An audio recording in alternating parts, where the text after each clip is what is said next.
Il y a quelques jours, en sortant de chez moi, j'ai trouvé une petite hirondelle, un bébé hirondelle, qui essaie de se cacher, qui était au sol. Et ça m'a attiré l'attention. Et du coup, voilà, dans ce podcast, je vais te partager un petit peu mon expérience, cette expérience que j'ai eue avec cette tentative de sauvetage, parce que aujourd'hui, le bébé, il est mort, donc j'ai pas réussi ma mission. Donc dans ce podcast, je vais te partager ce que j'ai fait, les bons gestes à avoir, les erreurs que j'ai potentiellement fait. Je te remercierai d'être indulgent.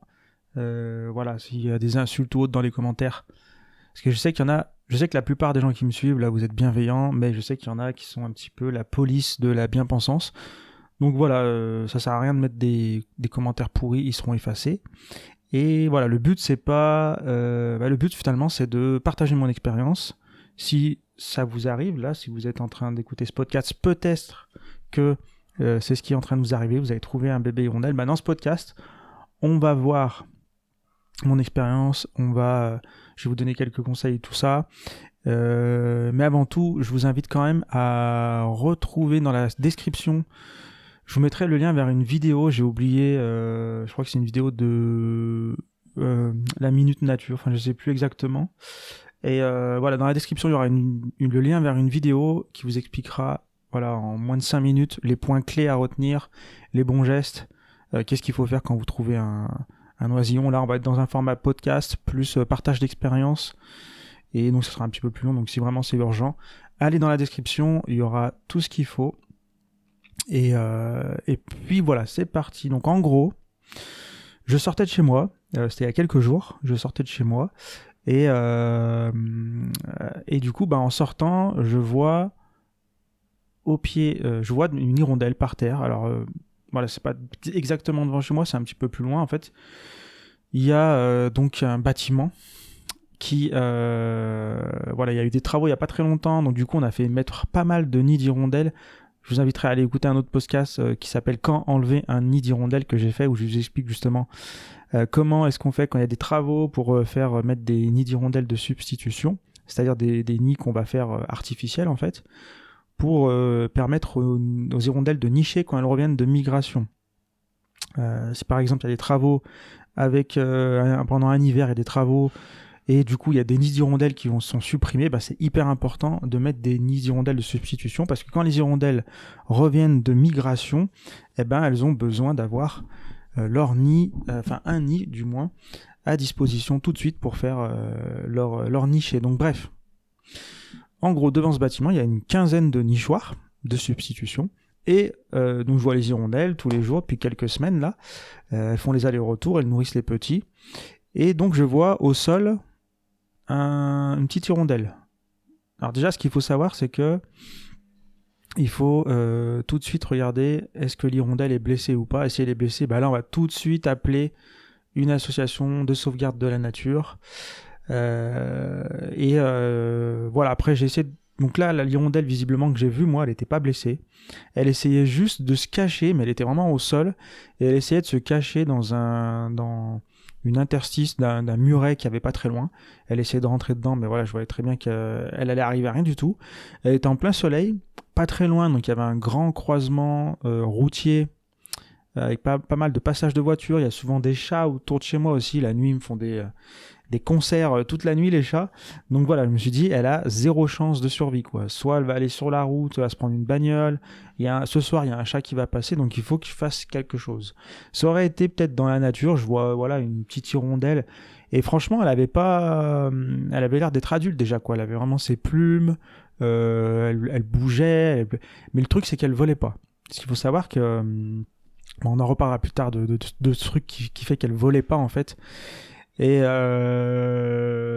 donc, si vous voulez appeler une association de sauvegarde de la nature, donc pour dès qu'on voit si l'hirondelle elle est blessée, désolé, c'est un petit peu compliqué ce podcast, il y a pas mal d'informations. En plus, je viens juste, je sors un petit peu, je suis pas dans l'émotion non plus, mais un petit peu parce que je viens juste de découvrir qu'elle était morte dans son nid, tout ça.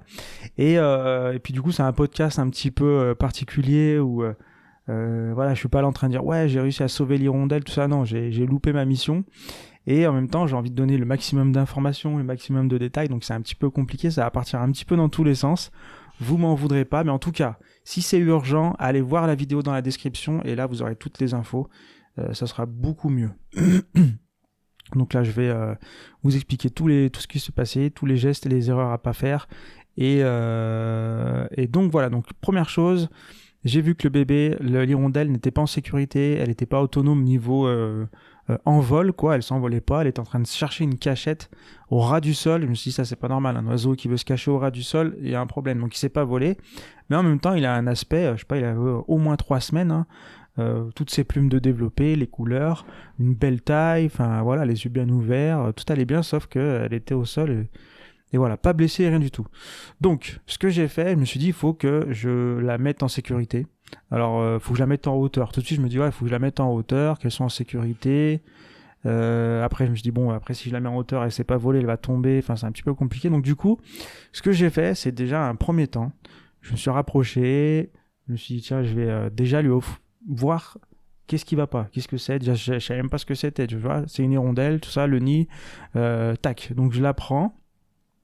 Je l'approche, je la prends au creux de ma main comme ça, et puis je vois que voilà, finalement elle est pas agressive ni rien, elle se met dans le creux de la main, elle essaie de bouger un petit peu, mais rapidement elle se met en mode un petit peu plus détendu. Donc ce que je lui ai fait, c'est que je lui ai offert un petit moment de repos, on est retourné à l'ombre, je l'ai gardé au creux de ma main un petit moment, et je lui ai mis un petit peu d'eau, voilà, j'avais une petite gourde, du coup j'ai mis de l'eau dans le bouchon, et je l'ai fait boire comme ça. Et, euh, et du coup, voilà, je fais boire, je fais un petit moment de repos.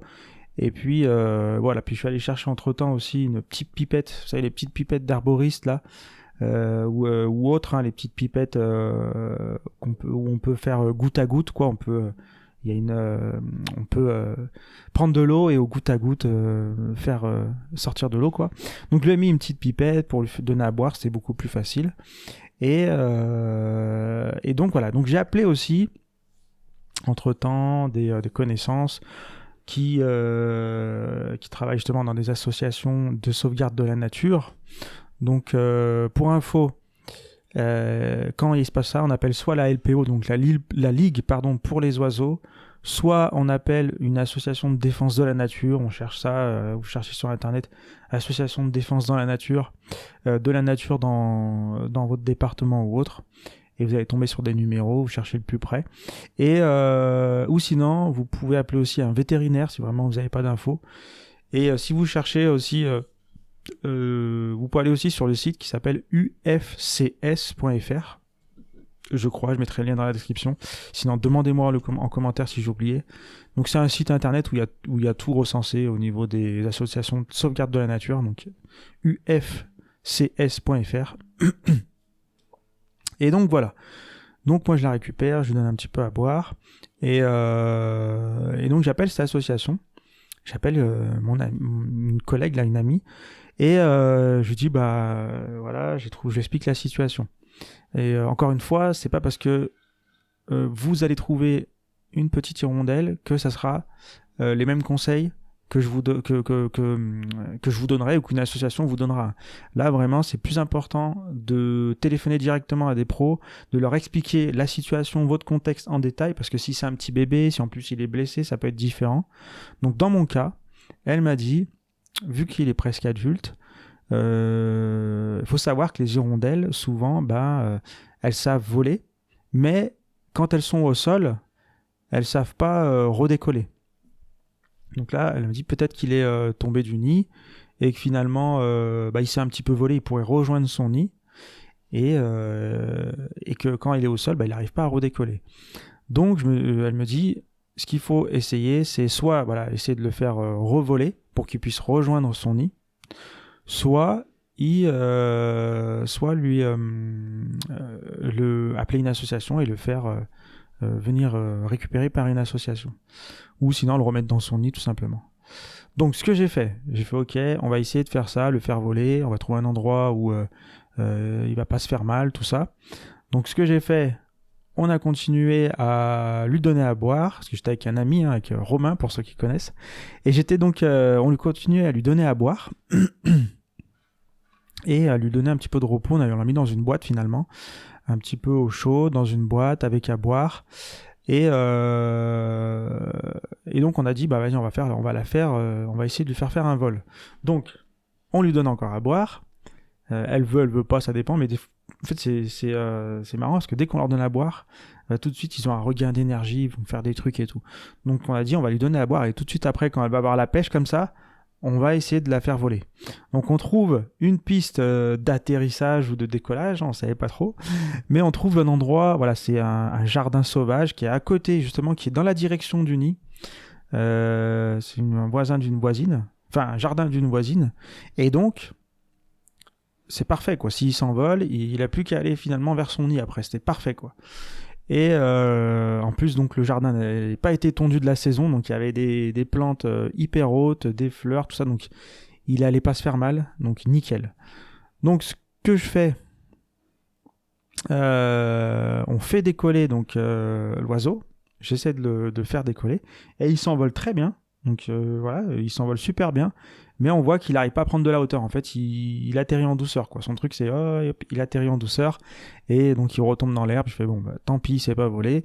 On le récupère, on lui redonne un petit moment de repos, à boire, tout ça.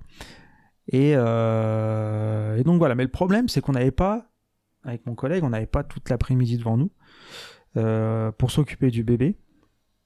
Et on avait déjà contacté ou pas encore, je sais plus exactement comment ça s'est passé, mais en gros ma collègue nous avait donné le numéro de bénévoles qui pouvaient venir récupérer le nid, le nid, qui pouvaient venir récupérer l'oisillon. Et donc on avait essayé d'appeler, on avait envoyé un SMS, tout ça, on avait plusieurs numéros, on n'avait aucune réponse. Donc on s'est dit, voilà, on n'a pas de réponse, nous on avait des choses à faire l'après-midi, moi en plus je partais en déplacement le lendemain pendant 2 jours, donc je me suis dit, de toute façon, l'assaut était à plus de 100 km, donc on allait devoir le garder, s'en occuper pendant plusieurs jours peut-être, on était en plus à l'arrivée du week-end, donc je me suis dit, ça va pas être possible en fait, il faut qu'on trouve une solution tout de suite, je peux pas m'en occuper, on peut pas non plus attendre... je peux pas m'en occuper en attendant qu'on vienne le récupérer, tout ça, parce qu'en ce moment c'est la saison des martinets aussi, donc ça veut dire qu'il y a plein de martinets qui tombent des nids, et donc ils avaient plus de 300 martinets en ce moment là à s'occuper chaque jour, nourrir, hydrater, etc. Donc voilà, ils sont surchargés en plus. Donc on s'est dit, il a peut-être une chance. Il faut qu'on trouve une solution. Et en fait, on s'est dit, on va le remettre dans son nid. On va essayer de trouver une solution pour le remettre dans son nid. Comment on va faire? Je sais pas, parce que le nid était quand même très très haut. On s'est dit, on va trouver une solution pour le remettre dans son nid. Donc voilà. Au passage, il faut savoir que quand tu veux nourrir un oisillon comme ça, sur plusieurs jours, ou voilà, pour lui donner un petit peu, pour le garder, soit pour le redonner un petit peu d'énergie après le remettre dans son nid, soit pour justement attendre quelques jours qu'on vienne le récupérer. Il faut savoir que l'hirondelle est insectivore, et donc les oisillons insectivores, ils doivent être nourris toutes les heures. Et c'est pareil, pour l'hydratation, hydrater toutes les heures si c'est pas plus. Presque, je crois qu'elle m'avait dit toutes les demi-heures même. Donc les limites, il faut leur donner à boire toutes les demi-heures et leur donner à manger toutes les heures. Et il faut leur faire une sorte de bouillasse avec des insectes. Donc c'est un petit peu compliqué. Donc nous ça, à ce moment-là, on savait qu'il fallait leur donner à boire, mais on n'avait pas pensé déjà à leur donner à manger. Première erreur. Donc à lui donner à manger. Donc première erreur. Alors on s'est dit, vas-y, on va. Et d'ailleurs de toute façon, voilà, c'était pas un petit oisillon. En général, quand c'est un petit oisillon, tu vois, qui a pas de plumes, rien du tout, tu dis, il faut lui donner à manger, il va crever sinon. Là vraiment, c'était une hirondelle. Bien quoi, avec des plumes qui savaient un petit peu voler, donc on s'est dit voilà, on va lui donner à boire, ça va suffire quoi. Alors est-ce que c'est pour ça qu'après elle est décédée? Peut-être, je vous expliquerai un petit peu pourquoi un peu plus tard dans l'épisode, mais en gros voilà, il faut savoir que c'est un petit oisillon qui a quelques jours, c'est à boire toutes les demi-heures, surtout quand il fait chaud, et à manger toutes les heures. Donc on s'est dit vas-y, il faut qu'on trouve une solution pour la remettre dans son nid. Le problème, ce qu'il faut savoir, c'est que là, il y avait une quinzaine de nids. Déjà, je ne savais pas de quel nid elle provenait. Donc, c'est important aussi parce que les hirondelles, quand les adultes, donc les parents de cette hirondelle, les parents hirondelles savent exactement quel est le nid de leur bébé. Même quand il y en a plusieurs, comme ça, ils savent exactement c'est ce nid. Niveau géographique, tout ça, voilà, les animaux, hein, ils ont des instincts spatio temporels, et du coup un petit peu comme les animaux, voilà, ils savent à peu près comment se repérer dans l'espace, et ils savent que c'est exactement ce nid qui est à cet endroit, tant de kilomètres, tant de degrés, quand ils vont chercher à manger, ils savent que le nid il est à tant de kilomètres, direction nord-ouest, latitude, tout ça, ils savent tout. Et donc voilà, ils savent que c'est ce nid qu'il faut nourrir, donc c'est toutes les heures, des centaines d'insectes par jour à boire. Donc voilà, c'est que des allers-retours toute la journée. Et donc, ils priorisent leurs petits. Et en général, c'est... il y a certains animaux, il faut savoir qu'il y a certains animaux, comme par exemple, à certaines périodes, les chauves-souris, elles vont mutualiser leurs efforts, c'est-à-dire que tous les parents, ils vont se mettre en commun pour nourrir, protéger les petits. Donc, il n'y a pas de « je vais nourrir que mon petit, je nourris tous les bébés ». Et voilà, chez les hirondelles, ça ne se passe pas comme ça. Mais il peut y avoir certains moments où quand elles savent qu'elles ont bien nourri leurs petits, elles peuvent faire des petits... elles peuvent aller filer un coup de main, on va dire, à d'autres hirondelles, au cas où, mais c'est très rare. Et donc il fallait, ça je ne savais pas non plus, c'est qu'il fallait mettre l'hirondelle dans le même nid, dans le nid de ses frères et sœurs, quoi. Il y a un autre truc aussi, c'est qu'on pourrait dire, oui, il faut pas toucher les hirondelles, faut pas toucher les petits oisillons qu'on trouve, et après les remettre dans le nid parce qu'ils vont être rejetés par les parents. Alors ça, apparemment, je fais quelques recherches, ça serait une idée reçue, donc c'est une idée reçue. On peut toucher les petits oisillons, les remettre dans le nid, ils vont pas être rejetés. Donc voilà, ça c'est à savoir. Et donc le problème, voilà, c'est qu'on sait pas donc comment... quel est le nid? Mais ça, de toute façon, on ne sait pas. Et moi, je sais qu'il y a un nid, dans les 14 nids, là, il y en a 14 exactement, je sais qu'il y en a un qui est vide. Voilà ce que j'observe tous les jours, j'aime bien, j'observe les hirondelles qui nourrissent les petits, tout ça. Et je sais qu'il y a un nid qui est vide. Et je me dis, on va le mettre dans ce nid. Et on va le mettre dans ce nid, comme ça, il sera en sécurité, il va pas se faire bouffer par un chat, il va pas se faire écraser par une voiture. Et puis, si c'est vraiment volé, si il était à quelques jours de prendre son vrai envol, quoi. Je me suis dit, au bout d'un moment, il va peut-être s'en envoler. Et surtout, je me suis dit, en ne sachant pas encore exactement comment ça se passait le nourrissage, je me suis dit, il y a bien sa mère qui va le reconnaître. Et effectivement, il faut savoir, en faisant des recherches, j'ai retrouvé, c'est que la mère, les parents de l'hirondelle, les hirondelles adultes, dans le cri des petits, il y a une signature. Elles savent que le petit qui crie là, il y a une petite signature, il y a un accent un petit peu, qui fait que ça, je sais que c'est mon petit, et celui-là, c'est pas mon petit. Voilà, il y a une petite signature, on appelle ça, dans le cri de l'hirondelle, qui fait qu'elles savent que c'est leur famille. Donc ça, je m'en étais douté un peu, je me suis dit, bon, il va bien avoir... elles doivent bien savoir que c'est son petit, quoi. Et si elle l'entend hors du nid, elle va peut-être s'en soucier, elle leur lui donner à manger, donc je me suis dit, il a toutes ses chances. Et au pire, il se réenvolera. De toute façon, s'il est trop bougeon et que vraiment il veut s'envoler, il va ressauter de toute façon. Et soit il sera malheureusement écrasé ou bouffé par un chat, soit il commencera à trouver à manger, il se débrouillera. Mais au moins, il faut qu'on l'aide, parce que là, j'avais vraiment l'impression, quand je l'ai vu la première fois, vraiment, il cherchait à se cacher, quoi. Il cherchait à rentrer dans le nid finalement, mais vu qu'il savait pas voler, il cherchait un nid au ras du sol, quoi. Et donc voilà. Donc, on s'est dit, il faut qu'on le remette dans le nid. Donc finalement, on lui redonne un petit moment de repos, tout ça, à boire, et on essaie de trouver une solution. Alors, on a un petit peu bricolé des trucs. Là, on allait dans mon garage chercher 2-3 trucs pour bricoler. On a pris une tige. Au bout, j'ai attaché une boîte. Je me suis dit, on va le mettre dans la boîte, dans la tige, parce qu'en fait, mon escabeau, j'avais un escabeau à 2 pans, enfin 1 pan. Et du coup, il n'était pas assez haut pour aller tout en haut, mettre directement l'oisillon dans le nid. Donc je me suis dit, ça va être la merde.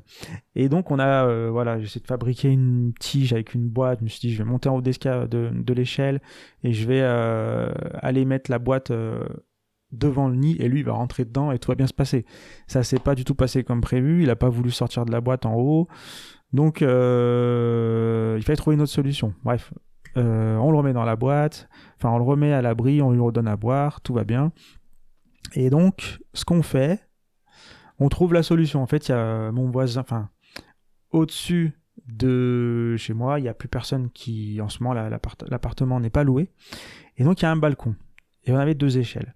Je me suis dit, on va prendre une première échelle pour monter sur le balcon et on va mettre l'escabeau sur le balcon et je vais pouvoir, comme ça, avec la main, aller déposer le petit dans le nid. Donc, c'est ce qu'on a fait. On a réussi. Entre-temps, parce qu'entre-temps, c'est à peu près là qu'on a reçu les SMS de l'association qui pouvait venir récupérer l'oisillon et qui nous disait justement de mettre l'oiseau dans une boîte à chaussures, parce qu'on l'avait fait instinctivement, avec une petite bouilloire s'il fait un peu frais, et lui donner à boire régulièrement. Donc nous à ce moment-là, on a dit bah écoutez, nous on a trouvé une solution finalement, on a trouvé une solution pour remettre le petit dans le nid. Ils nous ont dit bah écoutez, impeccable, s'il retombe du nid, dites-le nous, et à ce moment-là on viendra le chercher. Donc voilà, donc on lui donne à boire, on trouve la solution de mettre l'escabeau, tout ça, et donc on monte déposer l'hirondelle dans le nid vide. Et donc du coup je le fais, ça se passe super bien, on est super content. Je sais pas si on lui donne, je crois qu'on lui donne un petit peu à boire. Et donc on la nourrit pas spécialement. On se dit bon bah on est en début d'après-midi. Voilà, je me suis dit c'est bon, là il est là, il va crier, sa maman va venir, ça va repartir dans le cycle. Du moins on croise les doigts pour que ça se passe comme ça. Et du coup on part faire ce qu'on avait à faire et on revient le soir à la tombée de la nuit et on se dit bah voilà, on va sortir les échelles, on va lui donner à boire, à manger, ça, on va voir comment ça se passe, quoi. Déjà on observe, on voit qu'il n'y a pas d'activité, on est à la tombée de la nuit, et donc je me suis dit on va quand même aller voir tout ça. Et donc moi je commence à faire, je chasse dans ma terrasse là, je chasse quelques insectes, quelques araignées dans mes pots, voilà, un petit peu partout. Je fais une petite chasse aux insectes avec ma lampe frontale et je fais une petite bouillie d'insectes avec de l'eau que je mélange tout ça et je me dis tiens je vais aller lui déposer cette bouillie, lui donner ça quoi. Donc c'est ce que je fais, on remet les échelles, on remet tout, on remonte sur le balcon, on met l'échelle en escabeau. Et je me suis dit, voilà, je vais essayer de glisser la bouillie dans un coin, parce que finalement, il était pas, il n'y avait pas l'oisillon qui était en train de crier, j'ai faim, quoi. Donc, il était en train de dormir probablement. Donc, ce qu'on fait, on lui met la bouillie dans le nid. Et on voit qu'il se passe rien du tout. Je suis bon, bah, j'espère que ça va bien. Peut-être qu'il s'est renvolé. Peut-être que sa maman l'a récupéré, l'a remis dans le nid. Enfin, on se fait plein de films à ce moment-là.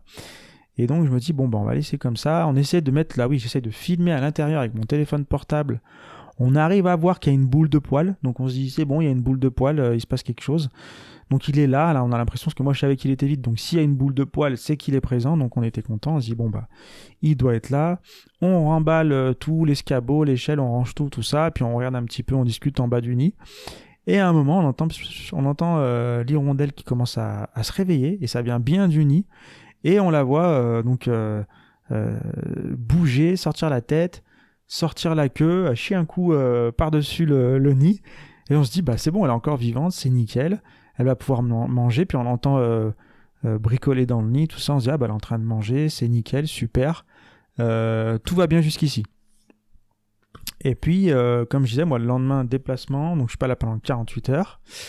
J'ai pas eu le temps d'aller jeter un œil avant de partir. Donc du coup, je pars, je reviens. Et là, ça fait 2 jours à peu près. Ouais, 2 jours que je suis revenu, 3 jours. Et du coup, là, je viens juste de voir le nid, tout ça. Enfin bref. Et du coup, donc je reviens et puis j'essaie d'observer le plus régulièrement possible. J'observe. Je regarde et puis le matin, le soir, tout ça. Je regarde le nid, voir s'il y a de l'activité.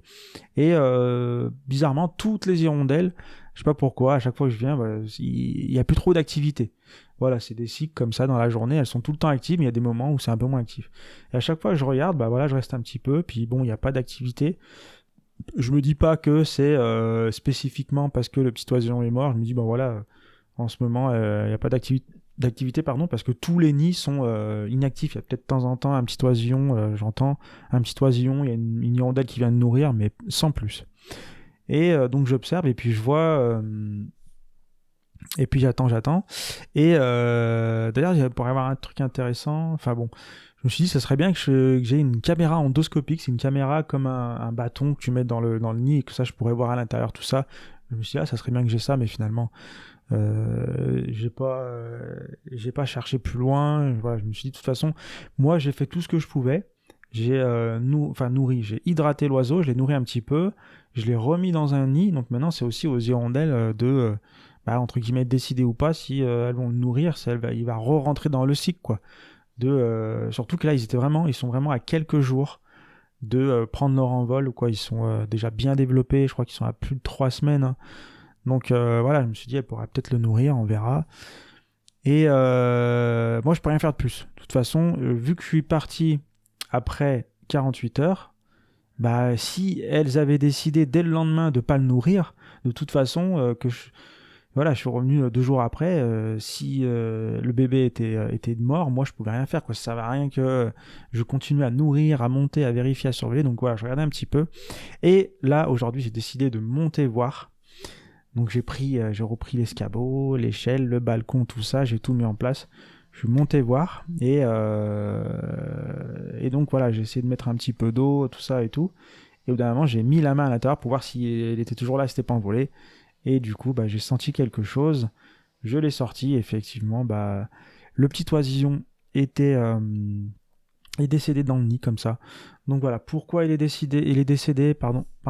Pourquoi il est décédé, pourquoi est-ce que c'est de ma faute, est-ce que j'ai mal fait un truc et tout, on sait qu'on peut pas savoir, mais je pense que j'ai fait quand même dans l'ensemble les bons gestes. Hydraté, j'aurais peut-être pu le nourrir un peu plus. Moi, je pense que déjà, on va dire donc c'est en début d'après-midi qu'on l'a remis dans le nid. Je pense que tout l'après-midi, il a probablement pas été nourri. Donc déjà dès l'après-midi, en fait, la maman ou les autres hirondelles ont décidé de le laisser de côté finalement. Alors est-ce que c'est parce que je l'avais mis dans un autre nid, tout ça, je sais pas. Mais à savoir que en fait, il faut le meilleur truc à faire, comme je disais, c'est de le remettre dans son nid à lui. Donc moi, je savais pas quel était son nid à lui, donc je l'ai mis dans un nid où il était tout seul. Et il y aurait un risque, comme je disais, l'odeur de l'humain, tout ça, c'est des légendes. C'est pas grave, si tu le remets dans le bon nid, ça fonctionne. Mais si par contre tu le mets dans le mauvais nid, il peut se faire rejeter. Alors peut-être que l'hirondelle va le passer par-dessus bord, j'en sais rien comment ça se passe, mais il y a 99% du temps, il se fait rejeter parce qu'il n'a pas le cri de l'hirondelle, du petit, tout ça. Donc voilà, donc finalement, je sais pas ce qui s'est passé, j'ai mis dans un nid en solitaire. Je pense que c'était la meilleure chose à faire quand tu sais pas quel nid choisir. Quitte à pas savoir, je l'ai mis dans un nid en solitaire. Est-ce que c'est à cause de ça? Est-ce que c'est... Voilà, je sais que l'après-midi, si vraiment, voilà, nous on l'a remis en début d'après-midi, les hirondelles, toute la journée, elles tournent. Donc au bout d'un moment, elles ont dû l'entendre, le voir, et elles l'auraient nourri. Donc je pense qu'elles ont décidé, dès le premier jour, dès l'après-midi, on l'a remis dans le nid. Elles ont décidé, entre guillemets, ou la maman a décidé de pas le nourrir, tout ça, de le mettre de côté. Et je pense que voilà, dans tous les cas, il était condamné. Donc voilà, après, c'est vrai qu'on aurait pu... si on n'était pas loin d'un centre où on aurait pu déposer l'hirondelle, moi je l'aurais fait. Je pense que ça aurait été la meilleure chose, mais vu qu'on était trop loin, on n'avait pas le temps de s'en occuper, tout ça, et il fallait la garder plusieurs jours. Et il faut nourrir, comme je disais, toutes les demi-heures et toutes les heures, là, tout ça. Donc voilà, bref. En tout cas, la meilleure chose à faire, c'est toujours remettre l'hirondelle dans son nid si elle n'est pas blessée, si on est sûr que c'est le bon nid, tout ça. Sinon, appeler une association de sauvegarde de la nature. Tous les liens seront dans la description. C'est un épisode un petit peu particulier. Si vous avez un partage d'expérience, utilisez les commentaires, dites-nous juste en dessous, partagez votre expérience, peut-être des conseils, voilà, essayez de pas être... J'effacerai tous les commentaires pourris qui diront ouais mais il fallait faire ça, t'es nul et tout. Voilà, on peut pas faire ce qu'on ne sait pas ce qu'il faut faire. Donc voilà, en tout cas, pensez aussi à vous abonner. Sur ce podcast, on parle de jardinage, on parle des hirondelles, des fois du castor, on parle de comprendre la nature, comment est-ce qu'on comprend la nature, comment est-ce qu'on comprend son environnement, comment est-ce qu'on retrouve sa place dans son environnement pour mieux jardiner. Et voilà, j'ai appris plein de choses sur les hirondelles grâce à tout ça. Le petit bébé hirondelle, il s'en est pas sorti, mais peut-être que la prochaine fois que ça m'arrivera, j'aurai plus de chance, parce qu'il y a aussi une grande part de chance. Mais en tout cas, s'il y avait un dernier conseil à vous donner, c'est ne cherchez pas à sauver le bébé hirondelle. Voilà, j'ai trouvé un bébé hirondelle, je vais le garder pendant 2-3 semaines, comme dans les films, un peu où on se fait un peu une image de oui, on va le nourrir et puis on va l'apprivoiser, tout ça. Ça fonctionne pas. Donc vraiment, soit remettez-le dans le nid, soit appelez une association de sauvegarde de la nature. Et puis voilà, pensez à vous abonner, pensez à partager ce podcast et on se retrouve dans un prochain épisode. Salut!